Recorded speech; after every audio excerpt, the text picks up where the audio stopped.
You wake up in your own bedroom and realize the door in front of you is no longer a door. It has become a meaningless slab of wood, a puzzle of hinges and handles your brain no longer knows how to solve. You know you need to get out, you feel the hunger in your stomach, but the physical sequence of reaching, turning, and pulling has been deleted from your mind. This is not dementia, which erodes the soul over decades. This is the Great Erasure, a biological silence that moves at the speed of the wind. You look at the phone on your nightstand, and it is a cold, black mirror. You remember that it once held the voices of people you loved, but you no longer know how to make it wake up. The world has not changed, but you have become a stranger in your own life. The most dangerous thing in the world is not a weapon that can destroy a city, but a breath of air that can erase the person who knows how to use it. It began as a subtle shift in the atmosphere, a microscopic traveler known to the few remaining researchers as Mnemosyne-7. Unlike common pathogens that seek to consume tissue or hijack cells for replication, this bacterium targets the synaptic bridges where long-term memories are stored. It does not kill the host. Instead, it leaves the body perfectly intact while the mind becomes a hollow cathedral. The bacteria enter through the respiratory system, migrating quickly to the hippocampus and the cerebral cortex, where they begin to feast on the electrochemical bonds that hold our identity together. It is an invisible thief, stealing the architecture of the self while leaving the walls standing. There is no fever, no cough, and no pain. There is only a sudden, profound absence where a person used to be. The air we breathe, once the source of life, has become the carrier of oblivion, turning the collective history of humanity into a blank slate with every inhalation. The first signs were often dismissed as stress or exhaustion. A pianist would stop in the middle of a concerto, staring at the ivory keys as if they were alien artifacts, his fingers hovering over a melody that had vanished into the ether. A driver would sit at a green light, not because they were distracted, but because they had forgotten what the color green meant for the heavy machine they were operating. Within weeks, these isolated incidents became a global tidal wave of cognitive collapse. Imagine a surgeon in the middle of a delicate procedure, looking down at a scalpel and wondering why he is holding a piece of sharpened steel over a sleeping human being. He does not feel malice, he feels a paralyzing, empty curiosity. The world did not end with a bang or a whimper, but with a profound, terrifying confusion that spread like a fog over the consciousness of the species. In the heart of the city, the silence is heavier than any noise. Skyscrapers stand as monuments to a species that no longer understands why they were built. Thousands of people wander the streets, their faces vacant and smooth, scrubbed clean of the lines of worry and experience. The commerce of the world has stopped because the concept of value has evaporated. Money is just colored paper, gold is just a heavy rock. You might see a woman standing before a fountain, mesmerized by the water, having forgotten that it is something she needs to drink to stay alive. She looks at her own hands and tilts her head, wondering what these five-fingered tools are meant to achieve. They are not violent, they are simply lost, drifting through a landscape of concrete and glass that has been stripped of its purpose. The complex systems of trade and survival have been overwritten by a silence that echoes through the empty canyons of Manhattan and London. This dissolution of identity did not stop with humanity, it swept through the creatures we once claimed to rule. In the quiet suburbs and sprawling pastures, the ancient bonds between living things shattered without a sound. A golden retriever might sit by its owner's feet, not wagging its tail or whining for a walk, but staring at the human face with a chilling indifference. The dog has forgotten the smell of its master, the meaning of a whistle, and even the basic mechanics of seeking food. Further out, cattle stand in fields of knee-high grass, suffering because the cognitive link between the green blades and the act of grazing has been severed. Horses stand frozen in their stalls, forgetting the strength of their own legs. The lead stallion no longer protects his mares, the foal no longer seeks the comfort of its mother's side. They are solitary islands of flesh, existing in a perpetual state of now, where the past is a light that has been permanently extinguished. They do not bark or low in distress, they simply drift, driven by a hunger they no longer know how to satisfy through the rituals of domestication or the instincts of the herd. The transition reached its most jarring peak within the walls of the world's great zoos and sanctuaries. Here, the geography of the wild had been compressed into iron and glass, but the bacteria cared nothing for steel bars. In the lion enclosures, the great predators sit mere feet away from keepers who have forgotten to lock the gates. The lions do not spring, they do not growl. They look at the humans with a wide-eyed, infant-like curiosity. The memory of the hunt, the ancestral knowledge of how to stalk, pounce, and kill, has been consumed by the parasite. A zebra might wander into the predator's territory, and the two will stand nose to nose, sniffing the air with a gentle, terrifying ignorance. The zebra has forgotten to fear the scent of the cat, and the cat has forgotten that the zebra is meat. They are both trapped in a biological amnesty, stripped of the roles they played for millions of years in the theater of survival. The hierarchy of the food chain has collapsed into a quiet, meaningless neutrality. Deep within the oceans and high in the autumn clouds, the great migrations of the world have stuttered to a halt. The masters of long-distance communication and navigation have fallen silent. Blue whales surface in the middle of shipping lanes, not because they are lost, but because they have forgotten the very concept of a destination. Their songs, which once guided pods across thousands of miles, have been replaced by a directionless drifting. In the sky above, vast V-formations of geese suddenly break apart as the lead bird loses the invisible thread of the Earth's magnetic field. They scatter, fluttering aimlessly toward the cold north or the empty sea, landing on city rooftops to stare at the concrete with a paralyzing curiosity. They have the wings to fly and the reserves to survive, but they no longer have the map. The internal compasses that guided species across continents for eons have been wiped clean, leaving the giants of the sea and the travelers of the air stranded in a world they can see but no longer navigate. The smaller inhabitants of the world, whose lives are governed by the rigid clockwork of instinct, faced a different kind of oblivion. Consider the honeybee, the architect of our ecosystems. The bacteria target the bee's ability to perform the waggle dance, the sophisticated language of vibration used to communicate the location of flowers. Without this shared memory, a hive becomes a tomb of confusion. Foragers fly out into the sun and simply keep flying until their wings fail, unable to remember the path back to the queen. The hive mind, a collective memory built on millions of years of evolution, collapses into 1,000 individual silences.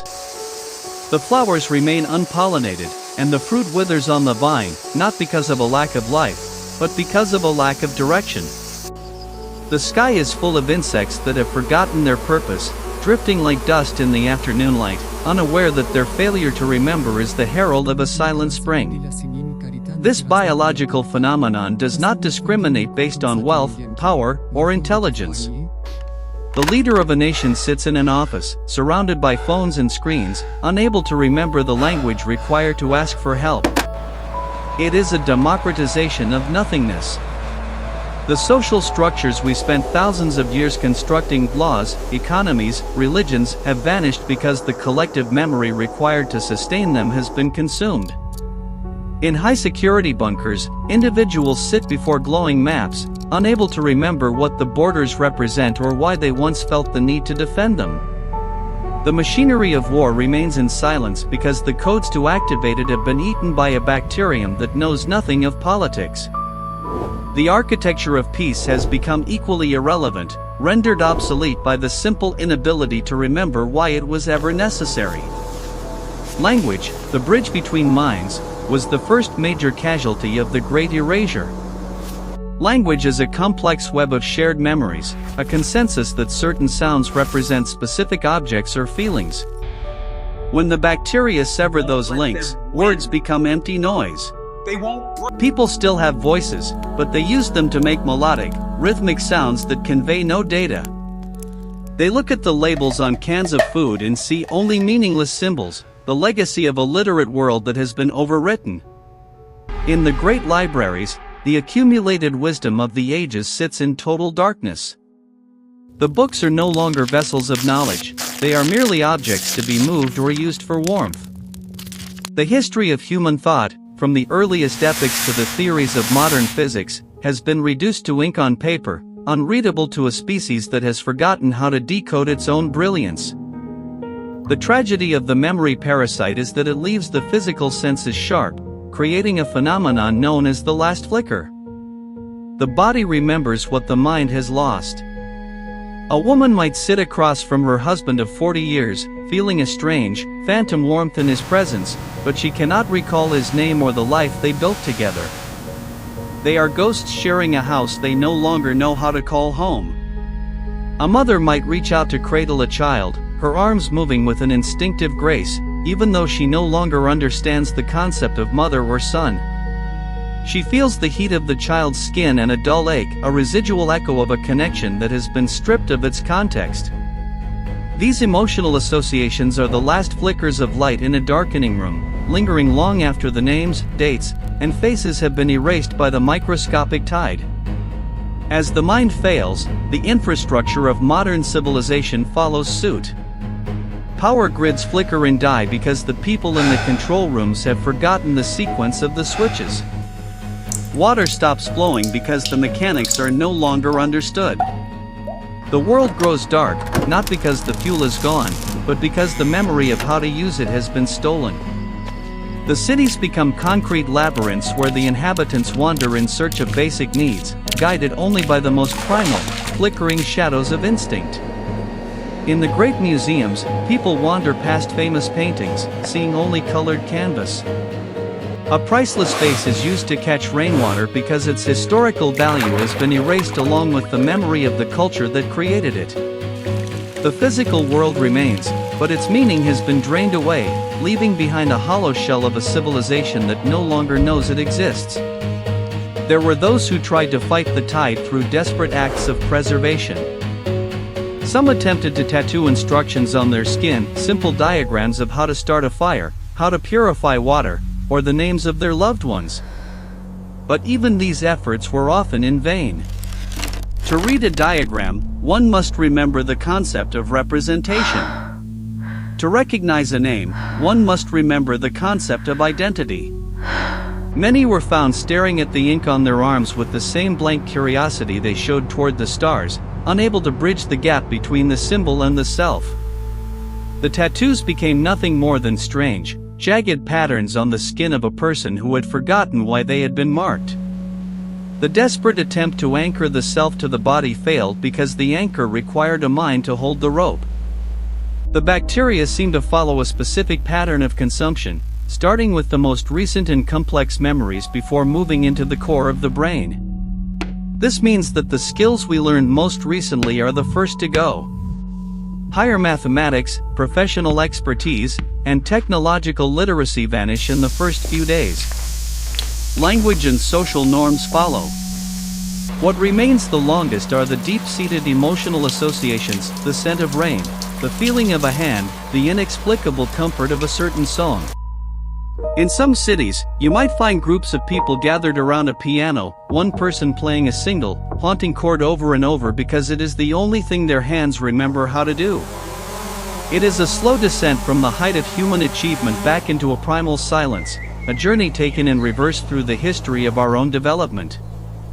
The environmental impact of this erasure is profound and swift.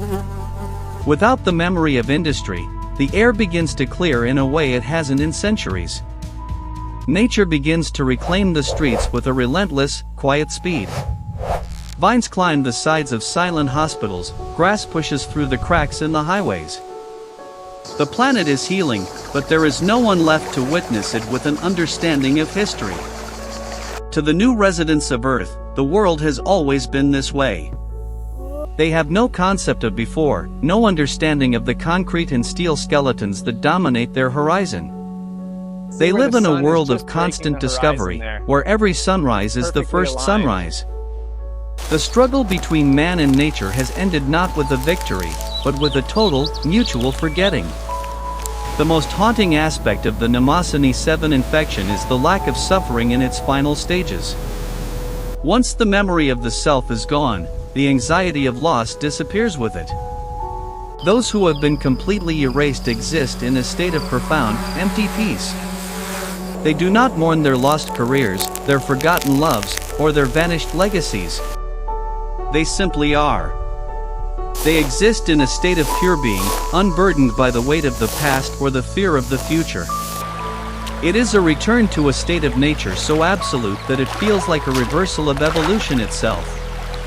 The trauma of the collapse belongs only to those who still remember what was lost, the final few who carry the heavy burden of knowing that they are the last of their kind. As the sun sets over the silent skyline, the remaining few who still possess a flickering spark of memory try to record what happened. They write on walls, they carve into stone, they whisper to the wind. They know that soon, they too will look at these words and see only strange, meaningless lines. They know that the person they are right now is a temporary guest in a body that will soon forget their name. They are the last librarians of a burning library, and the fire is made of microscopic organisms that move with every breath they take.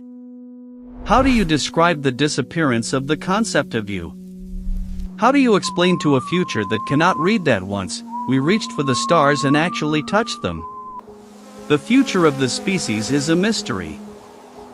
Perhaps, over thousands of years, a new culture will emerge from the blank slate. New languages will be born, new tools will be discovered, and new memories will be forged. But the history of everything that came before will be a lost continent, submerged beneath the sea of the Great Erasure. We are witnessing the end of a story that forgot its own beginning, leaving only a white page where a world used to be. The skyscrapers will eventually fall, the bridges will collapse, and the last of the digital archives will blink out. What will remain is a landscape of people who have returned to the earth, unaware that they were once the masters of it. In that darkness, there is no fear, for fear requires the memory of what it means to be safe. There is only the breath of the wind and the slow, rhythmic pulse of a world that has finally found its peace in oblivion.